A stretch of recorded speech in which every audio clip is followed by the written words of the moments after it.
Hi guys, and welcome back to another video. I am here to do my last Fairyloot unboxing for now. I have interests in the YA and adult boxes combined that are in the works, but for now this is my last YA full subscription box from Fairyloot. If I remember, I'll tell you why afterwards, but let's get into it. I think it might have 2 books in it this time round, so I've got to remember not to expect too much like items aside from the books. But let's get started. Ooh, okay. This is stunning. This is the spoiler card, and the month for April is Bittersweet. The art on this is absolutely gorgeous. So let's get into it. Oh, cool! I've got a TBR like container. What do you call these things? This is the Addy canvas basket. Is it from Addy LaRue? What is a person if not the marks they leave behind by V.E. Schwab? So yeah, Addy, The Invisible Life of Addy LaRue. This is really cool. It's super like zodiac-y, celestial, awesome. This is definitely my vibe. I love the structure of it. It's actually like got not handles, but you know, like it's got the, yeah, I guess handles inside, but you can't carry it, just to keep the form. I have one that I got from my friend Maria for my birthday. I think it was my birthday last year, and I love it. So yeah, definitely on the hunt for more. It's got the little handles on the side as well, so yeah, this is a really beautiful one. I'm already very happy with the first item there. Then we have, ooh, Strange the Dreamer moth pin. This is designed by Jez Hawk. I'll try to remember to put the details on the screen as I go. Oh my god, this is stunning. Oh, that is absolutely beautiful. Look at the colours on this. I feel like already, I was thinking it when I found out that it was going to be a dual book box, but I feel like this is a good month to end, and it's kind of making me want to like resubscribe already. But I am loving the detail on that. I've not read Strange the Dreamer. It's by Laini Taylor, isn't it? I am in the middle of reading the Daughter of Smoke and Bones books, and I've got one more book in that trilogy to get to, and I've been enjoying them so far, so maybe I'll jump onto that bandwagon after. Then we have this. It's in a little book. They're Heart of Fairy Lights. Oh my god. I love fairy lights, but I don't have them like draped up on my bookshelves anymore because I don't know, I guess because it's in the living room, so my cat has like easy access and she chews and jumps up on everything. So I will save this for one day when I can have it draped over.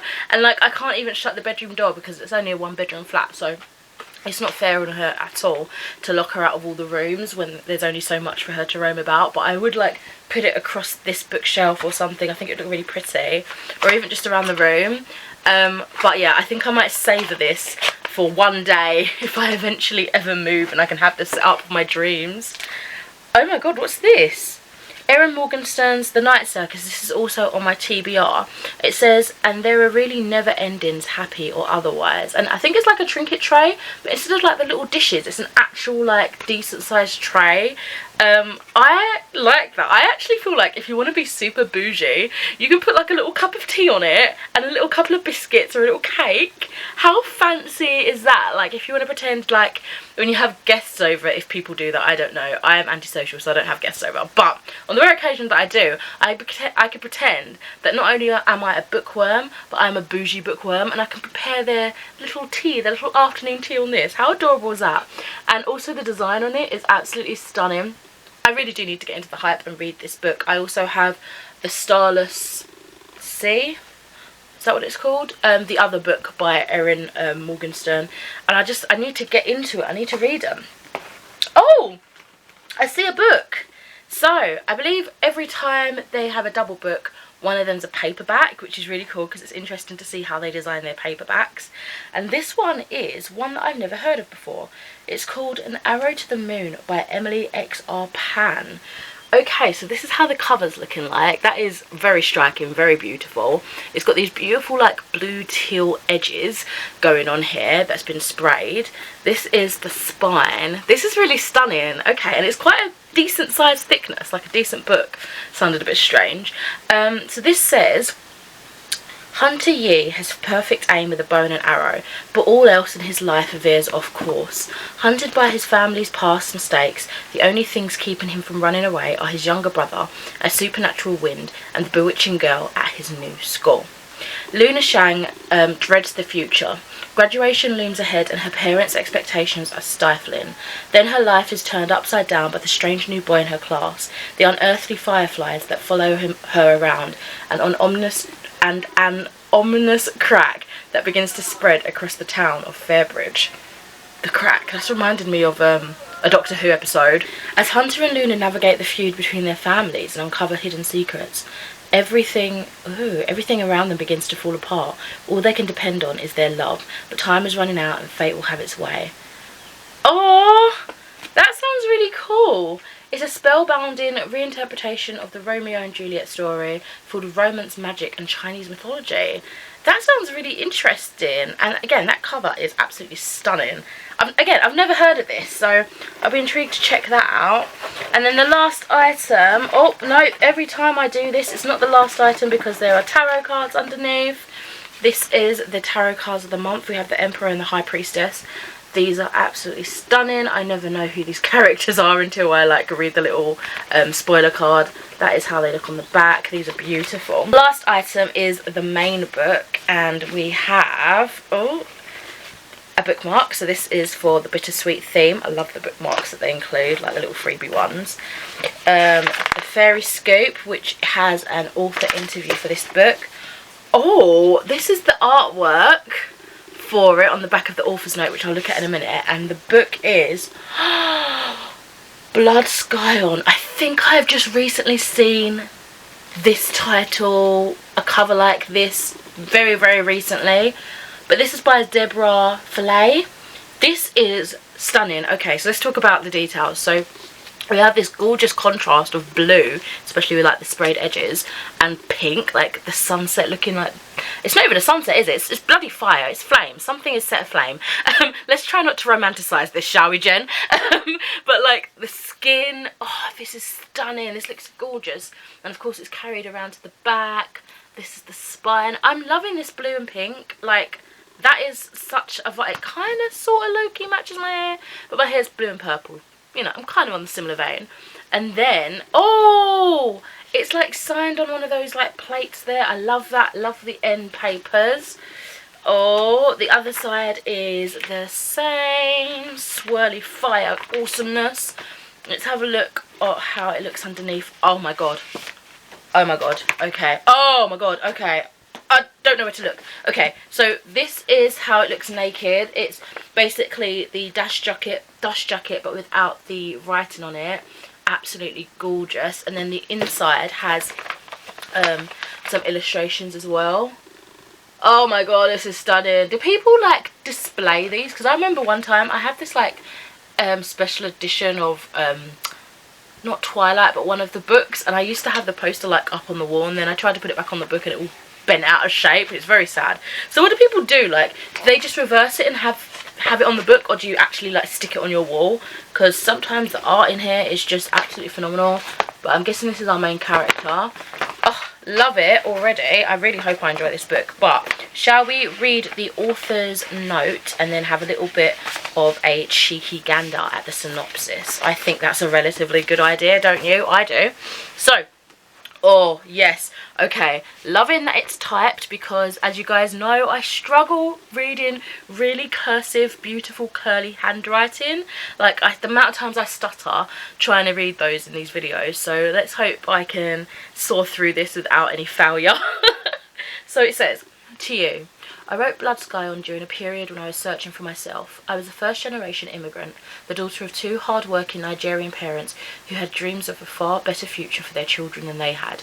Yet as a 12-year-old navigating life in a new country, I struggled to find a sense of identity. Growing up to be African was to be seen as an outsider, and to be black was to be made to feel inferior. Can I just interject to say that for the last couple of videos I've been saying, yes, I've been loving seeing a lot of representation for East Asia and the countries including China. I think we've had some Malaysian inspired fantasy, some Korean, some Japanese. I think think that's amazing, and again, it's walks of life that I'd never be able to experience, so it's cool to get immersed in their mythology and their stories. I wanted also some more focus on other regions of the world, like other continents, even like places like Australia, New Zealand, areas in Africa, the Caribbean. So I'm really happy that the last box that I've got, not only have I really enjoyed the items, I'm happy that I've also got 2 books, and also one of them is based in like an African culture, which is awesome. It's all the things that I've wanted, and I'm very happy that this is like such a positive end to my Fairyloot subscription, again just for now. But anyway, let's continue on. Okay, made me feel unfair. I changed my name and rejected my culture because I was led to believe that doing so would help me assimilate better with the other kids. It's a familiar experience many immigrant children share, being forced to resent and forsake certain parts of our cultures in an effort to feel accepted, to fit in, to survive. But as the years passed, I began to ask myself, who was I if I was not African, Nigerian, black? The answer to this question would come to me much later. I was in my early 20s, a psychology student in my 2nd year at university, when I first met her. Sloane, a magical young girl with a story that demanded to be told. Blood Skyline began with her, and hers was a story about culture and tradition, the loss of a young girl's identity and her fight to reclaim it. The more I discovered about Sloane's journey, it became clear to me that I was also on a journey of my own, for writing Blood Skyline felt like slipping through the cracks of myself to a time and place where home was the 2-story compound on the outskirts of Lagos. My grandmother seated on the stone ledge, dressed in a traditional Iro and buba, as she wove stories about the Orisha gods and goddesses. The more I wrote, the more I started to remember the history and traditions of our people, our sacred beliefs and spirituality. The culture I was once taught to be ashamed of now became something to be embraced and celebrated. Wow. They say a book can sometimes be a mirror, and in the years it took to write Blood Skyline, that is what this book became for me, a thread connecting me back to my roots, to the pieces of myself that I've been missing for a very long time. I'm truly proud of where this journey has taken me, and it is my hope that Sloane's story does the same for you too. With love, Deborah Fillet. Oh, that sounds awesome. Okay, I'm really looking forward to finding out what the synopsis is about, so let's have a look. I am a descendant of Shango, the god of heat and fire. I am a living inferno. I am a dead girl walking. Wow. 15-year-old Sloane can incinerate an enemy at will. She is a Scion, a descendant of the ancient Orisha gods. But under the brutal rule of Lucius, her identity means her death. Her mother knew as much. She disappeared trying to hide Sloane's truth. Sloane too has hidden her abilities, but on her 15th birthday, she is conscripted into the Lucius army. Once taken, Sloane must not only conceal her power, but overcome the bloody challenges of Lucius, am I saying that right? Lucius training. But if she can infiltrate the Lucius, she could destroy her enemies. Think of her as less than human, the overlords responsible for her mother's disappearance. Sloane rises through the ranks and gains strength, but in doing so risks something greater, losing herself entirely and becoming the very monster she abhors. Oh my god, okay. You guys know by now I am thoroughly impressed and happy with April's Fairyloot box. So let's just get to the reasons to why I have unsubscribed. So as I say, April is my final subscription box.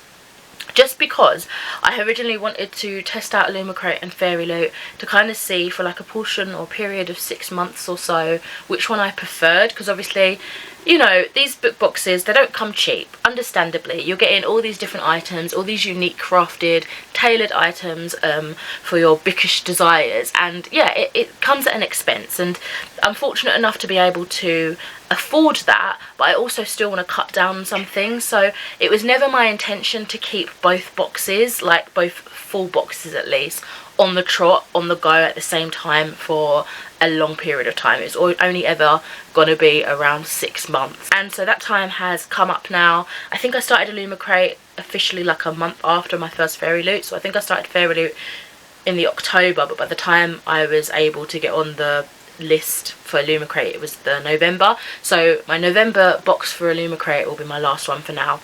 But basically, yeah, there's nothing wrong with either boxes. I just wanted to kind of see, and this is now going to give me time to go back over my videos and kind of see which had the most positive boxes overall during this period of trying it out. So that's kind of what I wanted to do. I just wanted to stop them after the 6 months or so, kind of get an idea which one I preferred.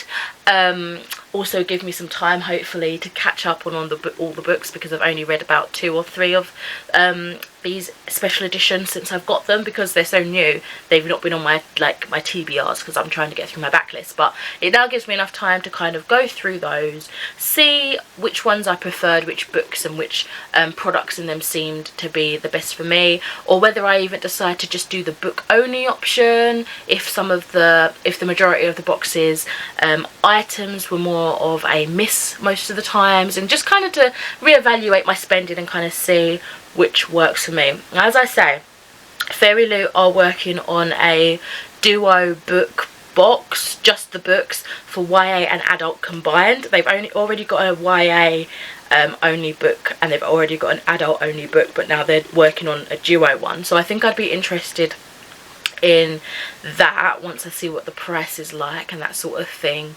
And then, as I say, I still need to kind of look into Illumicrate and see my thoughts and feelings, generally how I'm feeling about the book options and things like that, and just kind of, yeah, evaluate. I know I repeated myself a little bit there, but that is why I've cancelled them both, so it gives me a little bit of time, not spending so much money on these boxes, and yeah, just to decide which one I want to continue with, if any, or even if I want to try out other book services, that sort of thing, just to kind of see what I prefer as a reader and a book collector. So yes, that is it for this video. Let me know what you thought of April's book box. Let me know if you've also done a similar thing where you've just tried out a subscription box, not necessarily these ones, it could be other things, for a short period of time, just to kind of see what you think. And yeah, I'd love to know. I shall speak to you in another video soon. Bye guys!